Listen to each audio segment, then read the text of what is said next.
അസ്സലാമു അലൈക്കും വറഹ്മത്തുള്ളാഹി തആല വബറകാതുഹു. ഇന്ന് നാം ചർച്ച ചെയ്യാൻ പോകുന്നത് ഒന്നാം ക്ലാസ്സിന്റെ ദീനിയാത്തു വൽ അഖ്ലാഖ് വൽ ഇംലാ എന്ന ഭാഗത്തു നിന്നും മുൻകഴിഞ്ഞ വർഷങ്ങളിൽ വന്ന ചോദ്യപേപ്പറാണ്. അപ്പോൾ ഒന്നാമത്തെ പ്രവർത്തനം ഉത്തരം പറയാം എന്നുള്ളതാണ്. ഒന്നാമത്തെ ചോദ്യം നോക്കാം.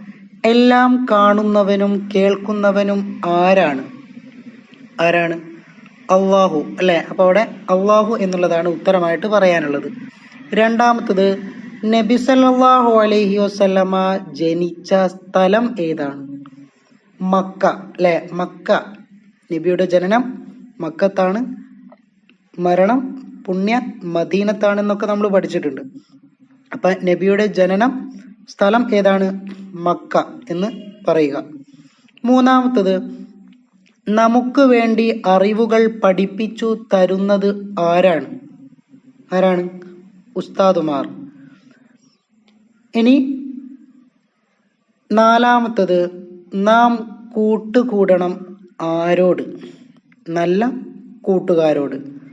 നല്ല കൂട്ടുകാരോടാണ് നാം കൂടേണ്ടത്. അഞ്ചാമത്തത്, നമ്മെ പ്രസവിച്ചത് ആരാണ്? ഉമ്മ അല്ലെ. മാതാവാണ് നമ്മളെ എന്ത് ചെയ്തത്? പ്രസവിച്ചത്. അപ്പൊ ഉമ്മ എന്ന് ഉത്തരം പറയുക.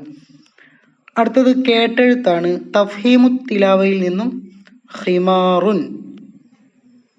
ഒന്നാമത്തത് ഹിമാറുൻ, രണ്ടാമത്തത് തൊമാത്തിമു, മൂന്നാമത്തത് ദിൽ ഔത്താദ്. ഇതൊക്കെ കേട്ടെഴുത്തായിട്ട് ആണ് ഉണ്ടാവുക. അപ്പം ഈ രൂപത്തിലുള്ള വാക്കുകൾ നിർബന്ധമായിട്ടും നമ്മൾ പഠിക്കുക.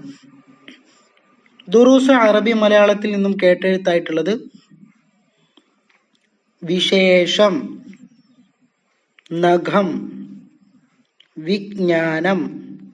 അപ്പം ഇത്രയും ആണ് മുൻ വർഷങ്ങളിലെ വാർഷിക പരീക്ഷയ്ക്ക് ഒന്നാം ക്ലാസ്സിലെ ദീനിയാത്ത് വൽ അഖ്ലാഖ് ഇംലാ എന്ന ഭാഗത്ത് നിന്നും വന്നത്.